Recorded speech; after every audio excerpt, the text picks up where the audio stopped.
Students often ask how to incorporate counterarguments. The key is to avoid the seesaw effect of, on the one hand this, on the other hand that. Don't simply lay out your argument, followed by a list of counterarguments, and leave it to your reader to decide. X might be true, but here are reasons to think it isn't true. Or, here are some arguments on one side, and here are some arguments on the other side.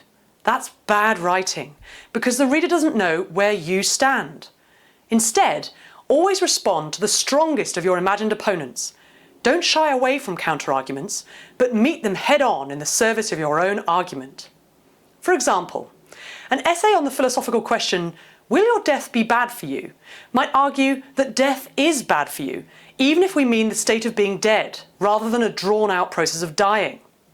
It should respond to counterarguments directly. The obvious riposte, that my position simply reflects a squeamish reaction to death and thus unclear thinking, is flawed because fears of loss, upset and incapacitation are psychologically well-founded. Your job is to adjudicate between competing claims, rather than making the reader do the thinking for you. Tell your reader where you stand at the outset and build your argument by responding to opponents. Some students say they're worried about being disrespectful to their opponents, so they don't want to come on too strong in their arguments. But by responding to counterarguments firmly and reasonably, you are respecting your opponents. This is a scholarly conversation.